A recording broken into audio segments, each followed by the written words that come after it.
Assalomu alaykum aziz do'stlar. Bugun biz sizlar bilan to'g'richoq mashinkani lapkalari haqida gaplashamiz. Bu to'g'richoq mashinkani lapkalari juda ham ko'p bo'ladi turi. Endi bizda o'zimizda bitta naborimiz bor. O'sha naborda qanaqa lapka borligini qo'limdan kelgancha sizlarga tushuntirishga harakat qilaman. Ushbu qo'limda turgan lapkaga keladigan bo'lsak, bu strochka lapka deb ataladi. Strochka lapkani vazifasi chok, misol uchun ninadan chokni oralig'i qancha bo'lishini ta'minlab beradigan lapka bo'ladi. Endi asosan O'zbekistonda biz bilganimiz asosan 01 hamda 05 strochka ko'p ishlatiladi. Strochka deganimiz, misol uchun mana bu polo futbolka bo'ladigan bo'lsa, o'shani yonida strochka berilgan. Bunda ham polo futbolkasida 01 strochka yordamida foydalangan ekan. Endi strochka lapka deganda men bu narsani tushunadi ko'pchilik.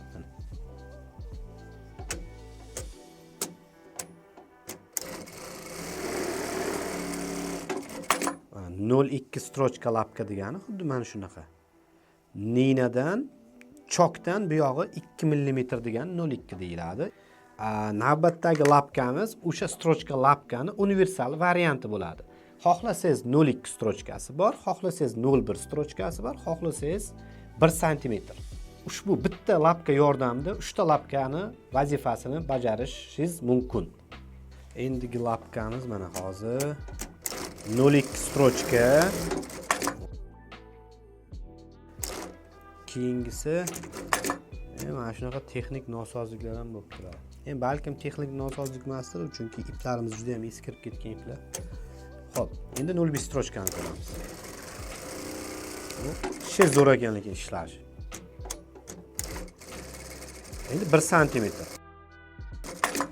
Video endi bilmadim, telefon kamerasi adashmasam oladi. Juda ham chiroyli. Keyingi lapkamizga keladigan bo'lsak, keyingi lapkamiz rolikli ham plastmas lapka hisoblanadi. Bunda asosan mujskoy kiyimlar tikiladi, erkaklar kiyimlari. Plashovkali materiallar bo'ladi. Plashovkali materialda tiksangiz temir lapkada surib qo'yadi, yig'ib qo'yadi. Ko'rsangiz bo'ladi, ozgina valna shunaqalar bo'ladi. O'sha valnalarni yutish uchun siz plastmassa lapka yordamida tiksangiz juda ham ishi sifatli va fabrichniy chiqishi mumkin bo'ladi. Bunda keyin kojali matolarni tiksangiz ham juda ham ajoyib chiqadi. Biz o'zimiz juda ham ko'p sinab ko'rganmiz hamda sizga ham tavsiya qilamiz. Bunda oddiy matoni tiksak ham juda ham oson. Yurishlar tez bo'ladi. Mana bu temir.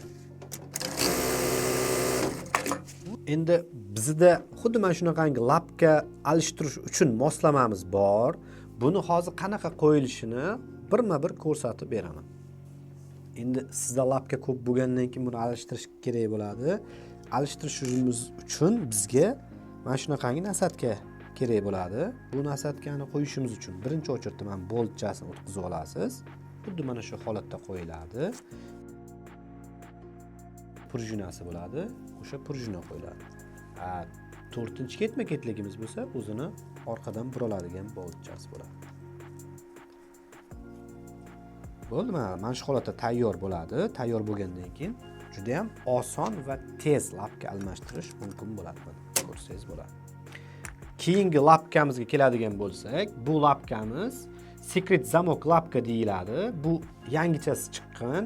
Bunda siz shnur tiksangiz ham bo'ladi. Shnur mana bunaqa shnur. Xuddi mana shunaqangi shnur tiksangiz ham bo'ladi. Xohlasangiz ism yozib o'rsangiz ham bo'lar, xuddi mana bunaqangi holat. Shakl qilish yo'q bo'lmadi. Yaxshisi to'g'ri tika qolamiz. Bizda to'g'risi qila olmadik. Mana shunaqa holatda tiksangiz bo'ladi. Endi buni ustidan mato tikadigan bo'lsangiz,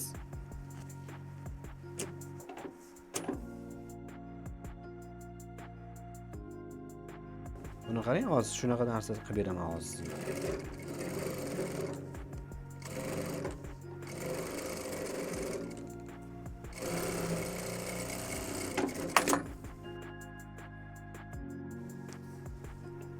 Video ko'rsataman san'at asari. Mana shunaqa san'at asari emas u, lekin mana shunaqa narsa qilsa ham bo'ladi, xohlasangiz, bu lapka yordamida. Ushbu qo'limda turgan lapka sborka lapka deb aytiladi. Endi tikuvchilarimiz tilida bizlar ham shunaqa deb ataymiz. Sborka lapka yordamida siz ayollarni kiyimlarini sborka qilishingiz mumkin. Detskiy kiyimlarda ham mana bu bilsangiz sborka yig'ilgan materiallar bo'ladi. O'sha yig'ilgan materiallar endi siz bilasiz, sborka lapka yordamida tikilgan bo'ladi. Увеличить длину стежка.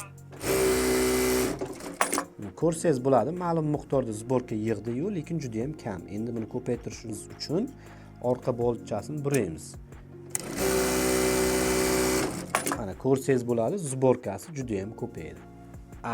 Keyingi lapkamizga keladigan bo'lsak, jinsi shimni yon tomoniga qaraydigan bo'lsangiz, bir tomoni baland, bir tomoni past bo'ladi.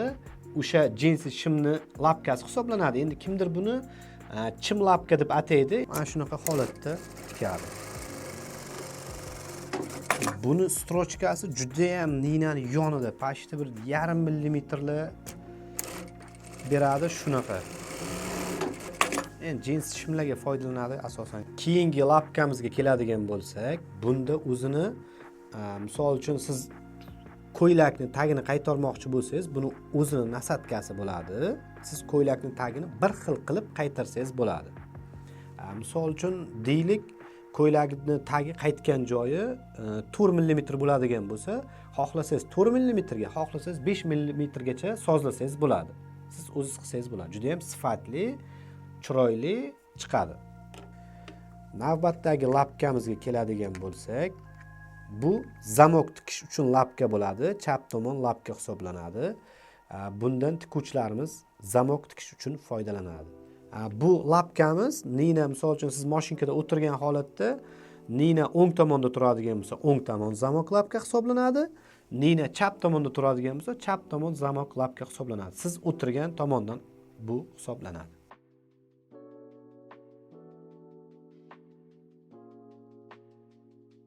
Sabachkasini endi biza pastki tomoniga o'tkazib olishimiz kerak mana shu holatda tikishimiz uchun qoidot. Mana shunaqa pastga o'tkazib olamiz.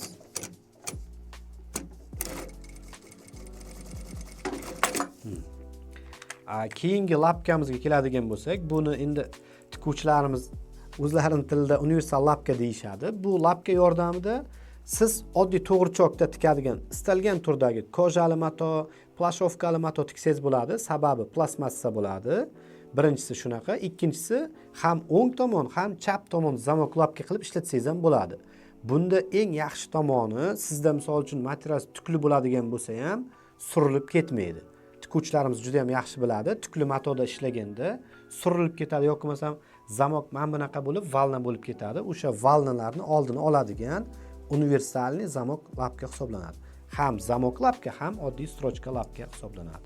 Bunda lekin sizda har doim yoningizda bitta qora atvirka turishga to'g'ri keladi. Chunki har bitta chokini to'g'rilagandan keyin mana bunaqa qotirib qo'yishingizga to'g'ri keladi. Bu hozir oddiy strochka lapka. Endi hozir zamok lapka qilib ishlatamiz buni. Bitta suramiz, zamok lapka bo'ladi. Hozir mana bu biza zamok lapkada tikkanmiz. O'ng tomon zamok lapkada. Endi buni hozir chap tomoniga suramiz.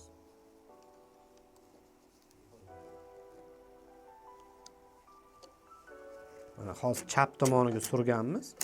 Mana shunaqa holatda tiksangiz bo'ladi. Chap tomon zamok lapka bo'ldi. Xohlasangiz o'ng tomonga, xohlasangiz chap tomonga surib tiksangiz bo'ladi. Agar sizda qanaqadir mashinkangizda muammo bo'ladigan bo'lsa yoki bo'lmasam sizda taklif bo'lishi mumkin. Mashinkani misol uchun ekranidagi knopkalarni o'rgating yoki bo'lmasam ip o'tkazishni o'rgating degan taklif bo'ladigan bo'lsa, kommentariyada yozsangiz, bundan keyingi videolarimizda sizga xudo xolisa yechim qilib berishga harakat qilamiz. Hammaga rahmat.